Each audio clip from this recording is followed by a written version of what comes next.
serving the Republic of the Philippines for more than 75 years.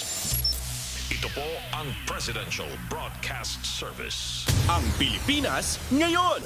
Narito na ang pinakamainit na mga balita na nakalap sa bawat sulok ng bansa. Ihahatid sa bawat Pilipino saan man kayo sa mundo. Ang Pilipinas ngayon. Pakinggan ang bawat kaganapan sa bawat lalawigan. Ito ang Pilipinas ngayon.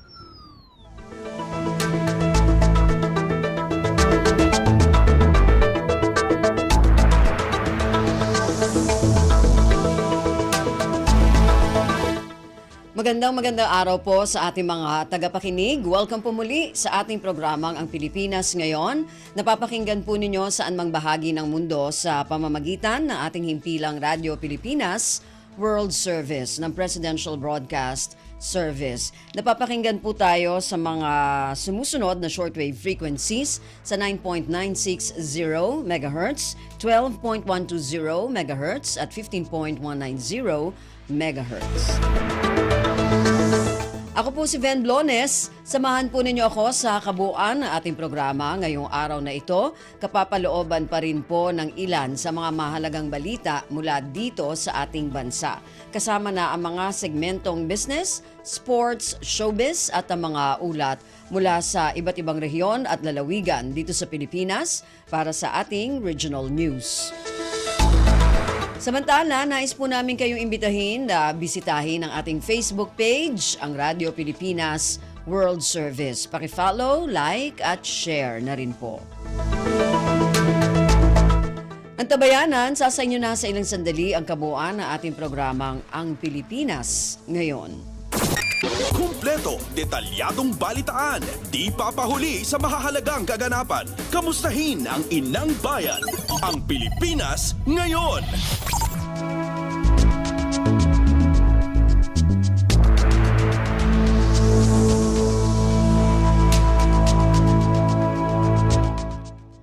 Sa ating mga balita, nakipagpulong si Pangulong Ferdinand Romualdez Marcos Jr. kina U.S. Secretary of State Antony Blinken at U.S. Secretary of Defense Lloyd Austin III sa isang courtesy call sa Palasyo ng Malacanang nitong Martes, Hulyo at 30. Nasa Pilipinas ang dalawang opisyal ng Estados Unidos upang dumalo sa ika-4 na Philippines-US Foreign and Defense Ministerial Dialogue o 2+2 Dialogue na pangungunahan ni Foreign Affairs Secretary Enrique Manalo at Defense Secretary Gilbert Teodoro Jr. Narito ang bahagi na naging pag-uusap ni Pangulong Marcos Jr., U.S. Secretary of State Blinken at U.S. Defense Secretary Austin III. Good morning, ladies and gentlemen, and of course to our visitors from the United States, Secretary Tony Blinken and Secretary Lloyd Austin, for the 2+2 meetings that we are going to be conducting.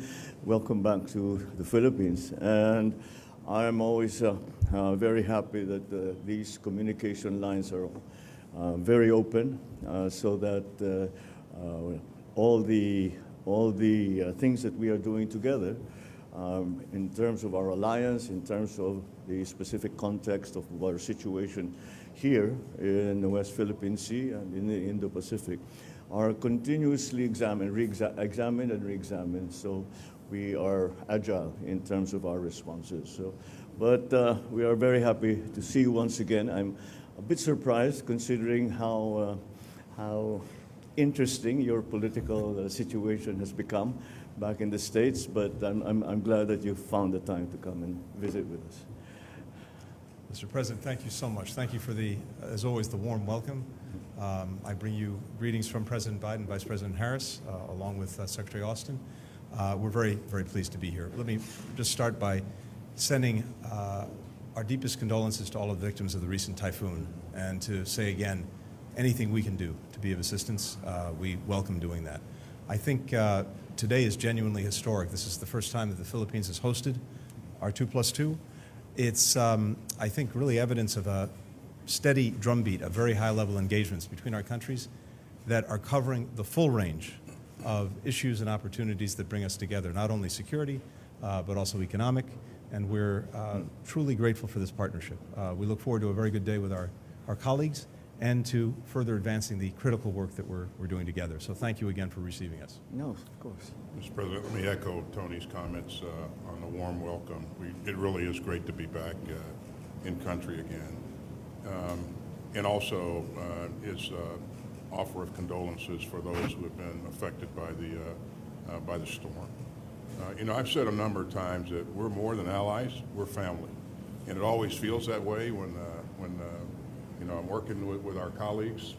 You know, we have common interests, common values. And so I think we've done a lot over the last 3.5 years to continue to strengthen our alliance. And we look forward to continuing to work with you and your team to move even further. But thanks for your leadership, Mr. President.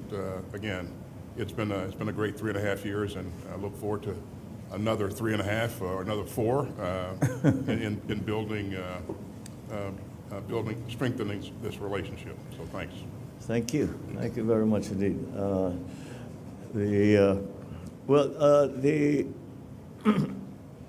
I think that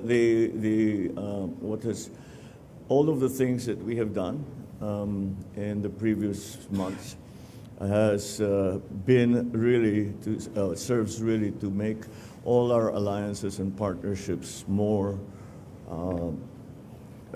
actually have a working relationship, in the sense that lines of communications have been opened, and again, we are doing many more things together. I cannot stress enough the trilateral agreement that we signed. Sina Pangulong Ferdinand Romualdez Marcos Jr., U.S. Secretary of State Antony Blinken at U.S. Secretary of Defense Lloyd Austin III. Mula sa Pilipinas, para sa mga Pilipino, saan man sa mundo. Ang Pilipinas ngayon. Samantala, tiniyak ni Pangulong Ferdinand Romualdez Marcos Jr. sa mga pamilya ng 17 Filipino seafarers sa Yemen na ginagawa ng gobyerno ang lahat ng paraan para ligtas na mapauwi ang kanilang kaanak pabalik sa Pilipinas. Ito ay matapos i-anunsyo ni Pangulong Marcos na ligtas lahat ng 17 Filipino seafarers na nasa kustodiya ng Houthis sa Hodeidah, Yemen. Ayon sa Pangulo, walang Pilipinong naapektuhan sa pag-atake ng Israeli sa port ng Hodeidah batay sa ulat ng embahada sa Riyadh. Iginiit ni Pangulong Marcos na hindi pababayaan ng gobyerno ang mga Pilipino at sisiguraduhin ang ligtas at maayos na pag-uwi ng mga ito. Samantala, inihayag ng Pangulo ang pakikiisa ng Pilipinas sa mabilis na resolusyon sa kasalukuyang gulo sa Middle East region. Ang Pilipinas ngayon, kasama si Ben Blodes. Civilian agencies wala ng confidential at intelligence fund sa ilalim ng 2025 national budget. Ayon kay Budget Secretary Amena Pangandaman, ang mga security agencies na lamang ang binigyan ng confidential at intelligence fund sa ilalim ng 2025 National Expenditure Program. Ang detalye ng balitang ito mula kay Kathleen Forbes. Tanging security at intelligence agencies na lang ang bibigyan ng confidential at intelligence funds sa ilalim ng 2025 National Expenditure Program. Ayon kay DBM Secretary Amina Pangandaman, mula sa 12.378 billion na CIF ngayong 2024 ay nasa 10.286 billion pesos na lang ito sa panukalang 2025 budget o katumbas ng 16% na pagbaba. 4.37 billion dito ang confidential fund at 5.92 billion naman ang intelligence expense. Kabilang sa mga pinaglaanan ay ang AFP na merong 1.70 billion pesos, ang National Intelligence Coordinating Agency o NICA na merong 991.2 million pesos, pati ang PNP sa ilalim ng DILG ay pinaglaanan ng 806.03 million pesos at ang PIDEA naman ay mayroon ding 500 million pesos. Binigyan din ng CIF ang Department of Justice, gayon din ang Department of Finance para sa Bureau of Customs at BIR, maging ang AMLAC o yung Anti-Money Laundering Council. Ito si Kathleen Forbes para sa Radyo Pilipinas. Kumpleto detalyadong balitaan, di papahuli sa mahahalagang kaganapan. Kamustahin ang inang bayan, ang Pilipinas ngayon.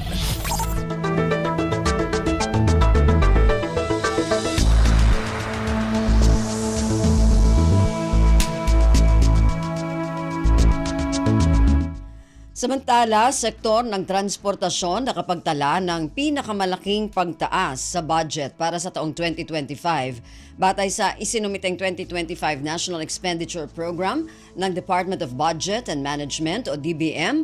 Mahigit 100 milyong piso ang itinaas ng pondo ng Department of Transportation. Ang detalye ng balitang ito mula kay Kathleen Forbes.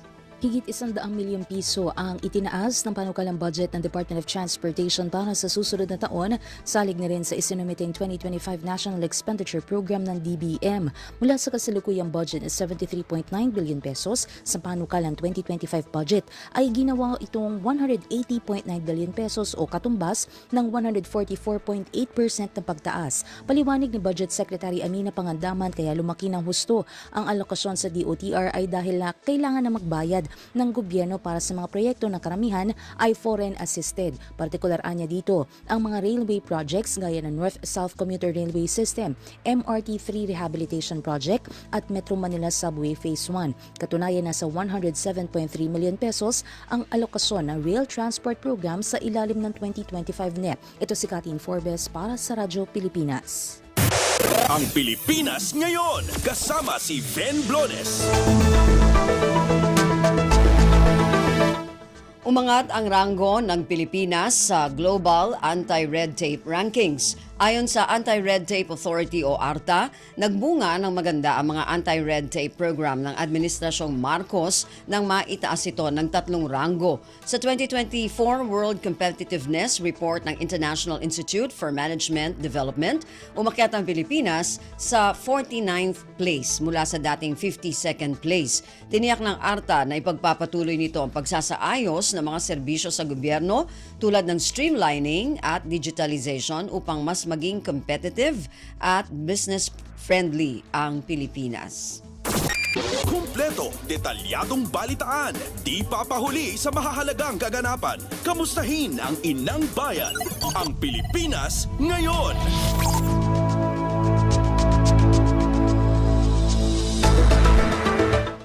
Presyo ng bigas hindi kinakikitaan ng maaring pagtaas ng presyo sa kabila ng hagupit ng Bagyong Karina at Habagat. Ayon kay Agriculture Assistant Secretary Arnel de Mesa, batay sa kanilang monitoring, walang mga warehouse ng bigas ang nabaha o napinsala ng bagyo. Ang detalye ng balitang ito mula kay Mary Ann Bastasa. Walang nakikitang dahilan ng Department of Agriculture para tumaas ang presyo ng bigas ngayon sa merkado. Ito kahit pa apektado ang agri-sector ng pananalasa ng Bagyong Karina at ng Habagat. Ayon kay DA spokesperson Asik Arnel de Mesa, batay sa kanilang monitoring, walang mga warehouse ng bigas ang nabaha o napinsala kasunod ng bagyo. Nananatili rin anyang maganda ang level ng importasyon, kaya naman walang rason para tumaas ang bentahan ng bigas. Sa kabila nito, aminado naman si Asik de Mesa na posibleng magkaroon ng pagtaas sa presyo sa mga susunod na araw ng itlog at gulay dahil sa epekto ng Bagyong Karina at Habagat. Sa panig naman ng DA, tuloy-tuloy pa rin ang assessment at validation nito sa mga sakahang napinsala ng nagdaang kalamidad. Ito si Mary Ann Bastasa para sa Radyo Pilipinas. Pasada ng mga balita mula sa Pilipinas para sa mga Pilipino saan man sa mundo. Ang Pilipinas ngayon.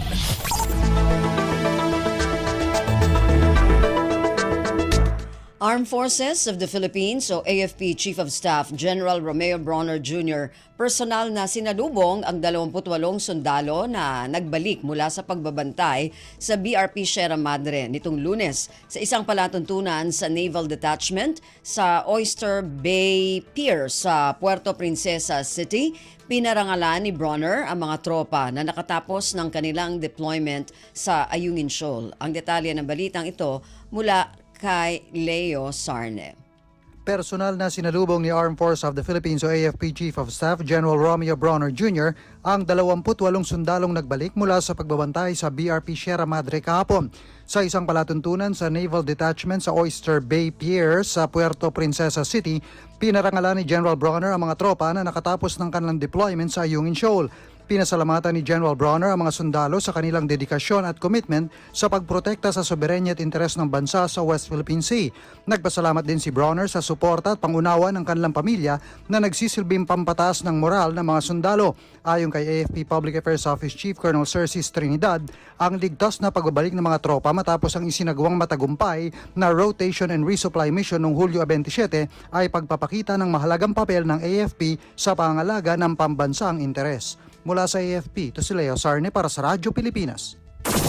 Kumpleto, detalyadong balitaan, di papahuli sa mahahalagang kaganapan. Kamustahin ang inang bayan, ang Pilipinas ngayon.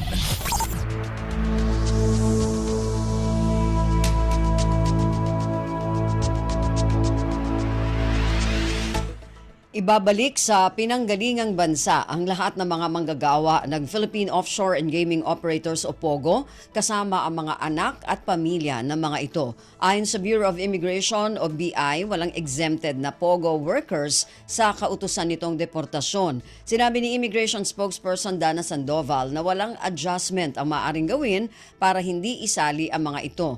Anya, hindi rin maaaring baguhin ang status ng kanilang pananatili sa Pilipinas para lamang hindi maisagawa ang deportasyon. Sinabi ni Sandoval na nasa 20,000 dayuhang manggagawa kung saan mga Chino ang pinakamarami ang kailangang umalis ng Pilipinas. Kasunod ito ng pagpapatigil ni Pangulong Ferdinand Romualdez Marcos Jr. sa operasyon ng POGO sa bansa.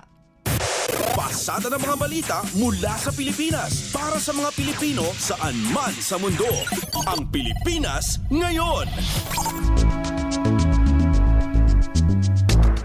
2% lamang ng mga pampublikong paaralan sa buong bansa ang ipinagpaliban ang pagbubukas ng klase. Ayon sa datos ng Department of Education o DepEd, kabuang 842 eskwelahan ang hindi nakapagsimula ng school year dahil naapektuhan ng bagyong Karina at Habagat. Sinabi ni Education Secretary Sani Angara na ipagpapatuloy nito ang pagbisita sa mga paaralan para personal na tignan ang kalagayan ng mga ito.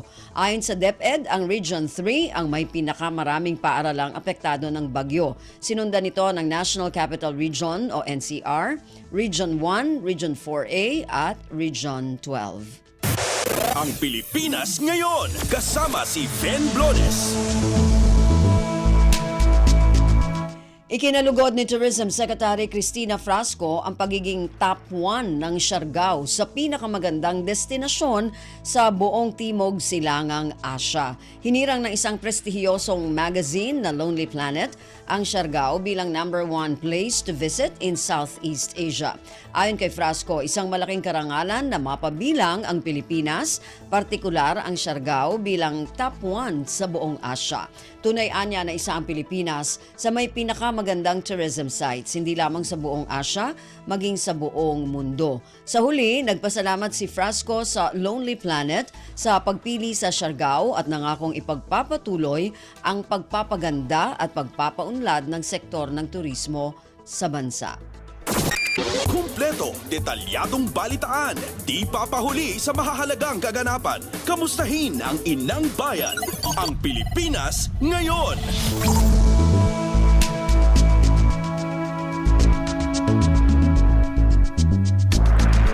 Yan po ang ilan sa mga pangunahing balita mula dito sa ating bansa. Samantala, antabayanan naman po ang mga balita mula sa iba't ibang rehiyon at lalawigan dito sa Pilipinas para sa ating regional news.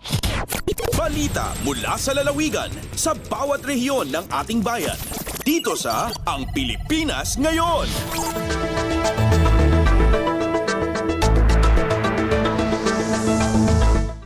Dumako na tayo sa ating regional news. Unahin natin ang mga balita mula sa rehiyon ng Luzon.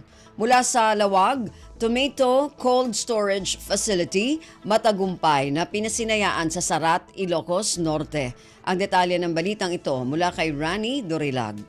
Balaygi, anay nagunaram ti Tomato Cold Storage Facility ti San Joaquin Multipurpose Cooperative iti Barangay 1 San Joaquin iti Ili ti Sarat, Ilocos Norte. Segon kini DA Region 1 Regional Director Dr. Ani Bares, agbalor dayto iti 33.4 million pesos ti pundo ana usar para iti nasa o pasilidad. Kunana dakila tulong ti pasilidad iti produksyon ti kamatis ken kaunaan iti entero a Region 1 ken iti Ilocos Norte. Inbadat ni Bares nga addan ti upat a silid ti cold storage a makaakomodara ti nasurok 120,000 kilo iti kamatis. Insingasing na ti posible apan na kay montara ti solar panel iti nasa o pasilidad. Indauluan ti Department of Agriculture Region 1 Director Bares, RTD for Operations Dennis Taktak, Governor Macho Marcos Manotok, Provincial Agriculture Office ni Engineer Maria Teresa Bacnat, opisyales manipod iti lokal a gobyerno iti ili ti Sarat ken dagiti opisyal iti nasa o kooperatiba ti inaugurasyon ti nasa o pasilidad. Manipod diti Radyo Pilipinas Lawag, Rani Durilag para sa Radyo Pilipinas World Service.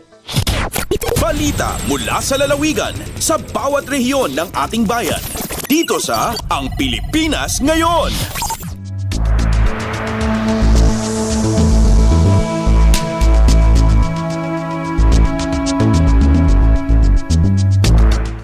Maraming salamat, Rani. Yan ang ulat mula sa Lawag. Samantala, dumako naman tayo sa Agoo. Higit 700 residente mula sa geographically isolated areas nakatanggap ng libreng serbisyong medikal at dental mula sa pamahalaang panlalawigan ng La Union.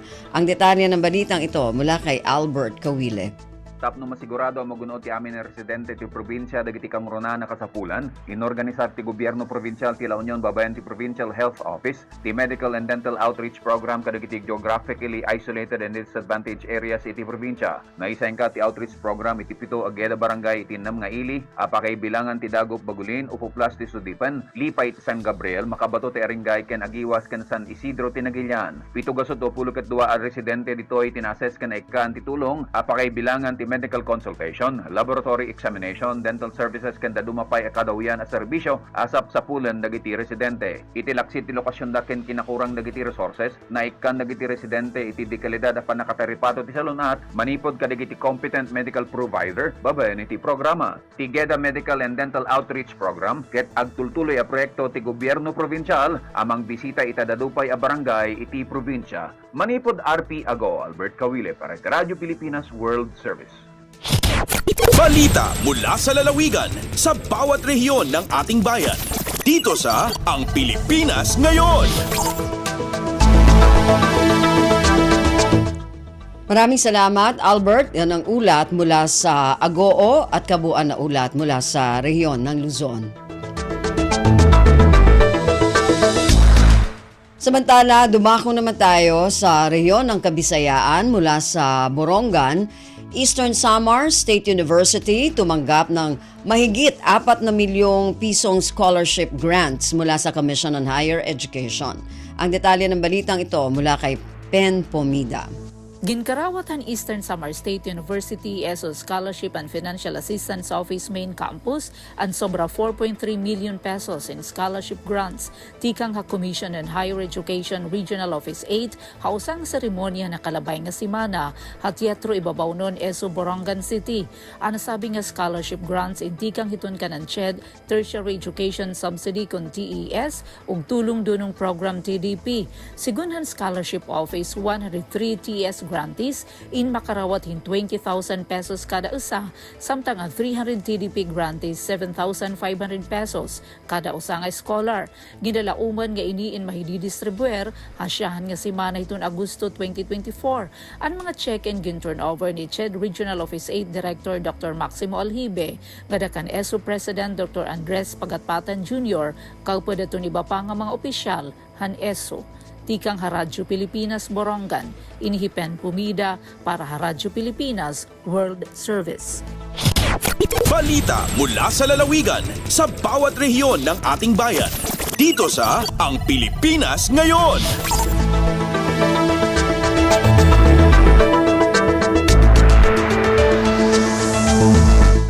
Maraming salamat, Pen. Yan ang ulat mula sa Borongan. Samantala, dumako naman tayo sa Sogod Nutrition Month Celebration at No Smoking Vaping Campaign isinagawa sa Sogod, Southern Leyte. Ang detalye ng balitang ito mula kay Gemma Narit. Usa ka hiniusang selebrasyon sa 50th Nutrition Month nga adunay tema nga sa PayPan, sama-sama lahat para sa nutrisyong sapat ug biyahing kalusugan. Anti-smoking celebration, Rise Above the Smoke, Empowering the Youth, Protecting Generations. Kini nga kalihukan nagtumong sa pagpalambo sa usa ka mahimsog nga pamaagi sa kinabuhi, pagdugang sa kahibalo mahitungod sa sangputanan sa tobacco kon vape, alcohol ug dili paggamit sa druga ug pagtaas sa kahibawo mahitungod sa kamahinungdanon sa kahimsog nga pagkaon ug ingunang pagpalambo ug maadyo sa mga pamatasan sa nutrisyon. Ang maong kalihukan gipangunahan ni Dr. Isabelita Mato, Municipal Health Officer sa Sogod ug mga kawani sa RHU ug suporta sa LGU Sogod ni Mayor Sheffield Tan. Gikan diri sa Sogod, Southern Leyte, Gemma Destriza Narit, Radyo Pilipinas World Service. Balita mula sa lalawigan sa bawat rehiyon ng ating bayan. Dito sa Ang Pilipinas Ngayon. Maraming salamat, Gemma. Yan ang ulat mula sa Sogod at kabuuan na ulat mula sa rehiyon ng Kabisayaan. Dumako naman tayo sa rehiyon ng Mindanao mula sa Cagayan de Oro, Department of Labor and Employment sa Cagayan de Oro City Field Office nagbigay ng livelihood starter kits sa 16 na benepisyaryo sa ilalim ng Entrepreneur Program. Ang detalye ng balitang ito mula kay Teza Orellana. Ang Department of Labor and Employment Cagayan de Oro City Field Office sa pakigtimbayayong sa Land Transportation Franchising and Regulatory Board ug sa kauban ini nga Manang Millennium Technical School bag-o lang naghatag og livelihood starter kits ngadto sa 16 ka benepisyaryo ubos kana sa Entrepreneur Program sa DOLE og LTFRB.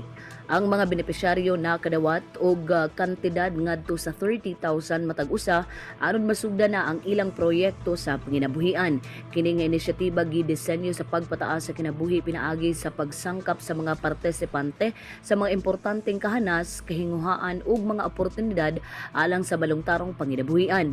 Ana atol sa turnover mao sila LDS Kenneth Brian Go ug Manang Millennium Technical School Director Nevies Camacho. Kini nga inisyatiba naghatag og dalan sa paghatag og gahom sa kaugmaon ug uban ang mahinungdanong suporta sa mga jeepney driver. Gikan dinhi sa Cagayan de Oro City, ginasetes sa Orellana para sa Radyo Pilipinas World Service. Balita mula sa lalawigan sa bawat rehiyon ng ating bayan. Dito sa Ang Pilipinas Ngayon.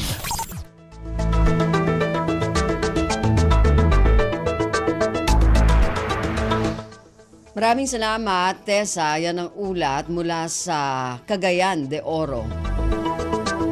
Dumako naman tayo sa Zamboanga. 10 bagong ambulansya iginawad ng lokal na pamahalaan ng Zamboanga sa iba't ibang tanggapan at barangay. Ang detalye ng balitang ito mula kay Bless Eboyan. El Alcalde John Dalipe yaman turnover just mag-aambulansya con el Civil Aviation Authority of the Philippines, Bureau of Corrections y magabarangay después el flag raising ceremony ayer día del lunes. El Alcalde Dalipe encabeza el ceremonia del turnover kaya incluí el blessing del magabihikulo. Según con el alcalde, el dalida del mag-aambulansya esperanza o mejora el respondida na aspeto de salud y emerhensya.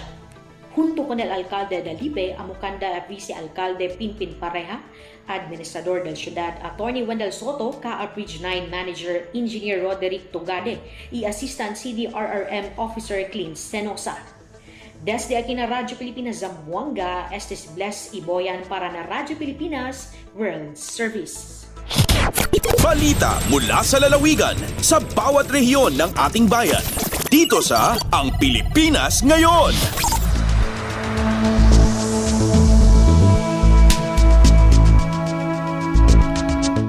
Maraming salamat, Bless. Yan ang ulat mula sa Zamboanga. Samantala, dumako naman tayo sa Marawi.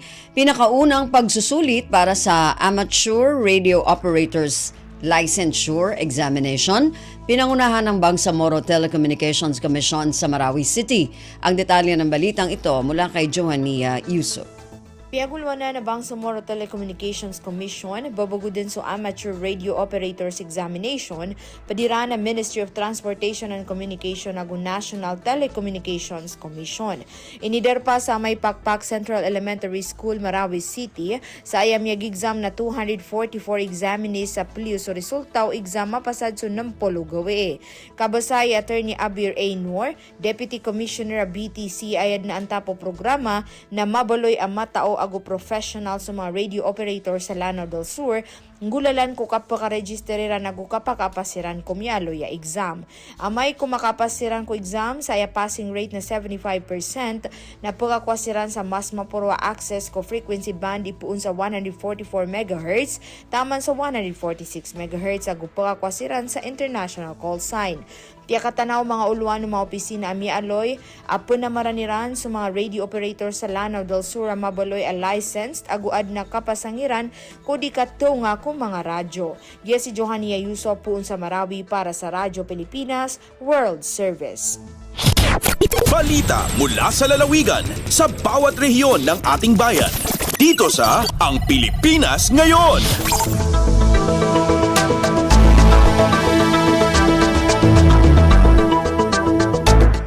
Maraming salamat kay Johannia mula dyan sa Marawi. Yan po ang kabuuan na ulat mula sa rehiyon ng Mindanao.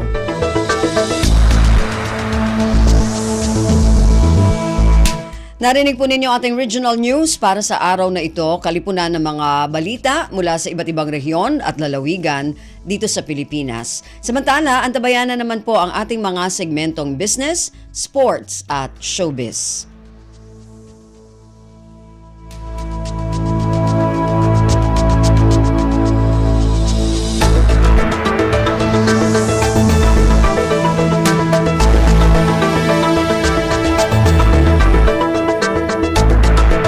Dumako na tayo sa ating mga segmento. Unahin natin ang ating balitang negosyo. Darito si Stephanie Vicente.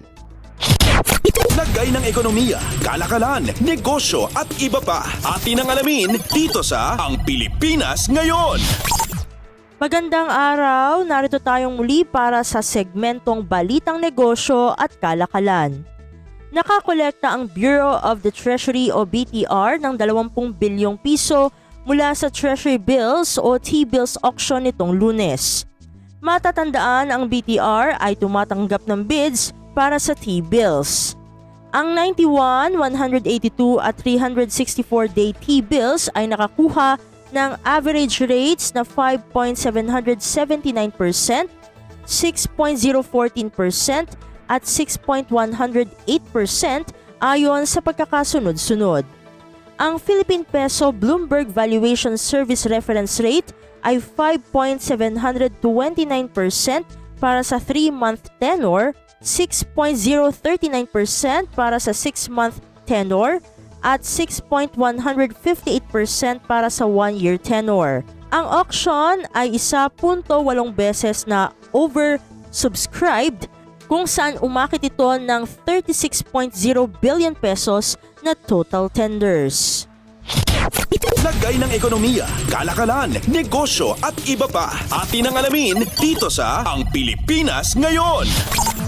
Sa iba pang mga balitang negosyo at kalakalan, sinabi ni Rizal Commercial Banking Corporation o RCBC Chief Economist Michael Ricafort na posible pa ang 25 basis points o BPS interest rate cut sa susunod na buwan sa kabila ng tinatayang bahagyang pagtaas sa consumer prices dahil sa epekto ng bagyong Karina at ng habagat. Matatandaan na noong nakaraang linggo ay nagdulot ang bagyong Karina at habagat ng malawakang pagbaha sa Metro Manila at mga kalapit na lalawigan. Sinabi ng Department of Agriculture o DA na hanggang Hulyo 28 ang pinsala sa agrikultura ng bagyo at habagat ay tinatayang nasa 696.87 million pesos. Gayunpaman, sinabi ni Ricafort na pahuhupain ng price freeze ang price increases sa mga lugar na nasa ilalim ng state of calamity. Magugunitang ang headline inflation ay bumagal sa 3.7% noong Hunyo mula 3.9% noong Mayo. Lagay ng ekonomiya, kalakalan, negosyo at iba pa. Atin ang alamin dito sa Ang Pilipinas Ngayon. At sa pagtatapos ng ating segmento, isinakatuparan na ng Yokohama Tire Philippines Incorporated o YTPI ang investment commitment nito kay Pangulong Ferdinand R. Marcos Jr. Ito ay sa pamagitan ng konstruksyon ng 3.5 billion peso manufacturing plant sa Clark Freeport Zone sa Pampanga. Ang expansion ay magpapataas sa production capacity ng YTPI ng 5% o karagdagang 500,000 gulong kada taon.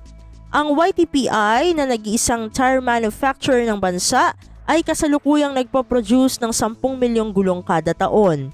74% ng output nito ay para sa exports at ang natitira ay para sa lokal na merkado.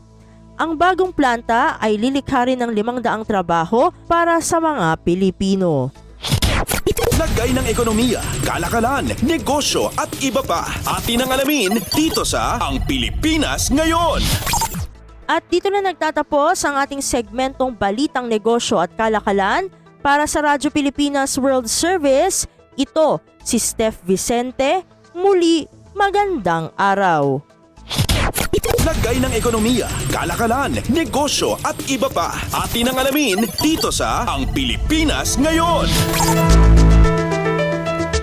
Maraming salamat, Steph. Yan ang ating Balitang Negosyo. Samantala, para sa ating Balitang Pampalakasan, narito naman si Leo Magpayo. Updates at pinakahuling mga usapin sa mundo ng palakasan. Atin ang pakinggan dito sa Ang Pilipinas Ngayon. Magandang araw. Narito na po ang sports balita. Nalagpasan ni Ira Villegas ang malamyang second round para manalo sa pamamagitan ng puntos laban kay Yasmin Motaki ng Morocco sa round of 32 ng women's 50 kg division sa boxing na ginanap sa North Paris Arena.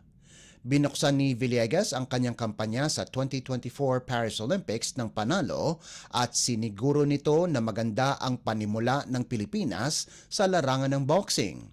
Lahat ng 5 judge ay pumabor kay Villegas kahit nagkaroon ng problema ang Pilipinas sa second round pagkatapos nakapasok ng magagandang suntok si Motaki.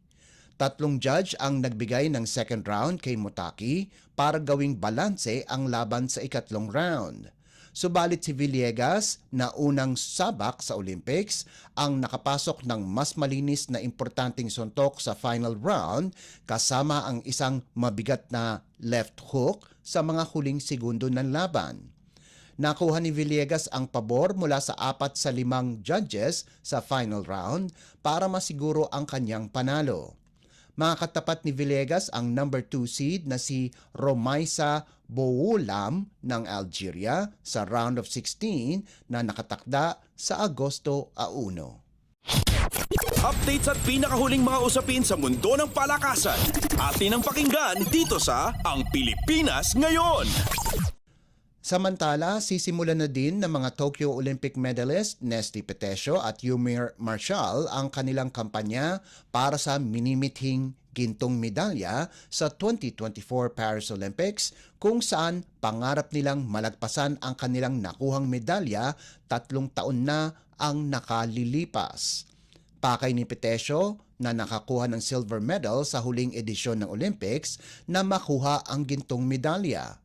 Mga kalaban ni Petesio ang 22 anyos na si Jasmine Lamboria ng India sa kanilang laban sa round of 32 sa women's 57 kg class na gaganapin sa North Paris Arena. Layunin ng 32 anyos na si Petesio ang magandang panimula sa kanyang kampanya at umaasa na makamtan ngayon ang gold medal pagkatapos matalo ni Sena Iri ng Japan noong nakaraang Olympics. Samantala, sisimulan na din ni Tokyo bronze medalist Marshall ang kanyang kampanya pagkalipas bigyan ng bye sa round of 32. Mga kalaban ng 28 anyos na si Marshall, si Torabek Kabibulaev ng Uzbekistan sa round of 16.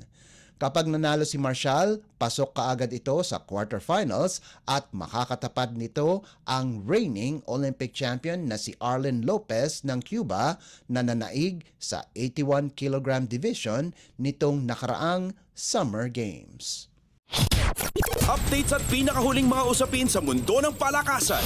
Atin ang pakinggan dito sa Ang Pilipinas Ngayon. Opisyal nang nakuha ng Barangay Ginebra San Miguel ang kanilang point guard para sa kinabukasan ng prangkisa.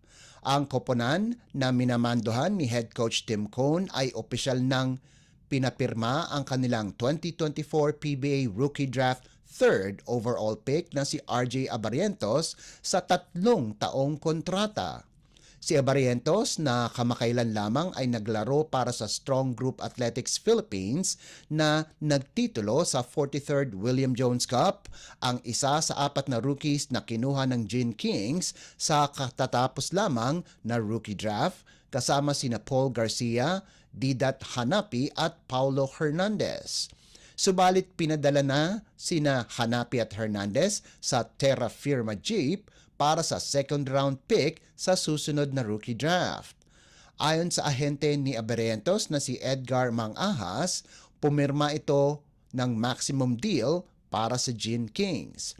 Ang dating Far Eastern University player kasama ang mga bagitong players na sina Stephen Holt at Isaac Go ay inaasahang papalakasin ang lineup ng Ginebra para sa darating na Season 49 Governors Cup, lalong-lalo na sina Scotty Thompson, Jamie Malonzo at Jeremiah Gray ay nasa listahan ng may kapansanan. Updates at pinakahuling mga usapin sa mundo ng palakasan. Atin ang pakinggan dito sa Ang Pilipinas Ngayon. At yan ang pinakahuling balita sa larangan ng palakasan. Para sa Radyo Pilipinas World Service, ito po si Leo Magpayo. Magandang araw. Updates at pinakahuling mga usapin sa mundo ng palakasan. Atin ang pakinggan dito sa Ang Pilipinas Ngayon.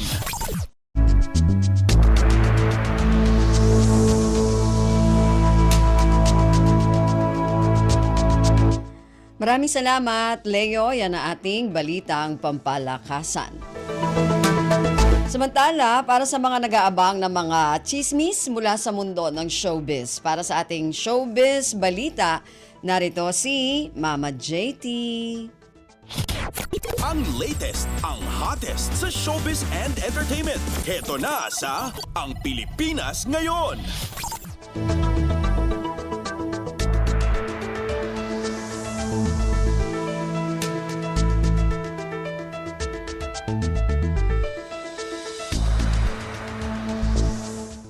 Magandang araw sa ating mga chismoso at chismosang nag-aabang ng mga trending na balita sa mundo ng showbiz. Ito na ang ratsyada ng mga chika.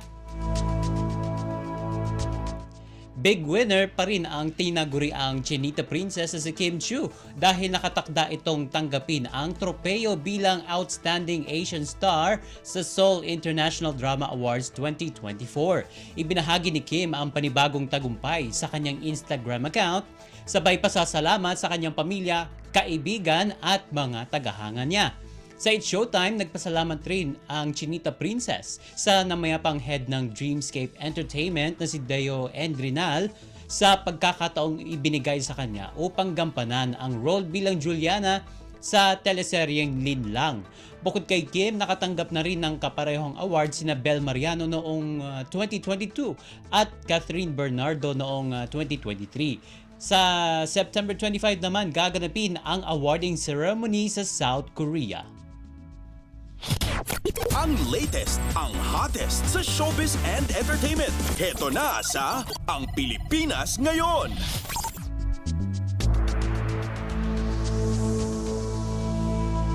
Samantala sa iba pa natin chika for today, inilabas ng lead vocalist ng bandang River Maya na si Rico Blanco ang bagong bersyon ng kantang Kisap Mata. Nitong July 19 nang ilabas sa mga music streaming platform ang makabagong bersyon ng 1996 hit music ng banda. Nagpasalamat si Rico sa tagumpay ng relaunching ng nasabing kanta. Samantala kasama pa rin sa new version ng Kisap Mata ang dati nitong karelasyon na si Maris Racal. At bukod sa Kisap Mata na una nang inilabas, ang bagong version ng kantang You'll Be Safe Here noong October 2023.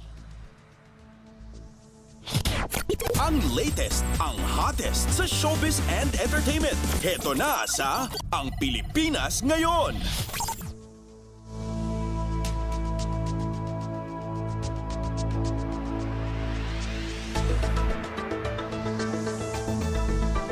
And speaking of OPM bands, inilabas ng isang production company ang highly anticipated teaser para sa upcoming documentary ng iconic 90s OPM band na Eraserheads na may titulong Combo on the Run.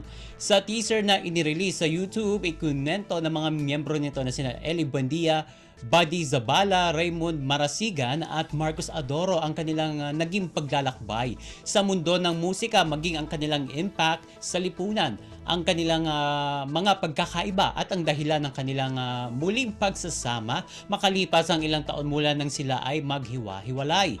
I-produce ni Eli Buendia at ng Voyage Studios ang dokumentaryo na isinulat at idinirect ni Maria Dayan Ventura. Ang latest, ang hottest sa showbiz and entertainment. Heto na sa Ang Pilipinas Ngayon.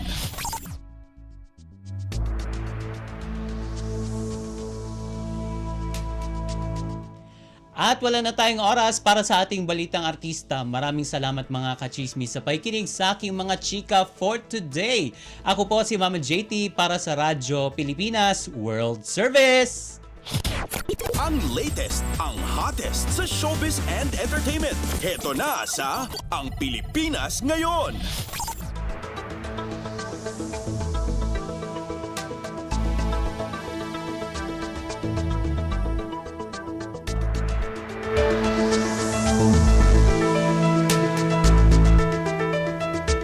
Maraming salamat, Mama JT, yan ang ating showbiz balita.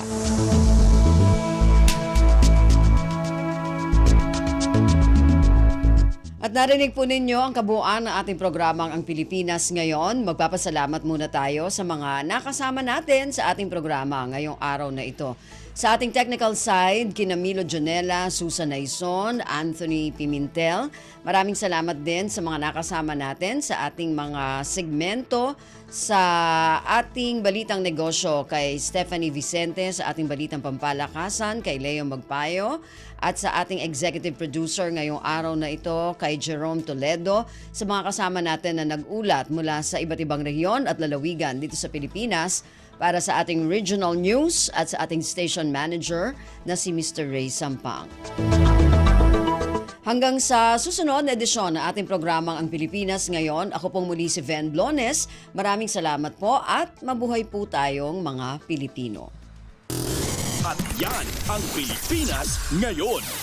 Muling samahan si Ven Blones sa parehong oras at alamin ang pinakahuling mga kaganapan at balita saan man kayo naroon. Ang Pilipinas Ngayon.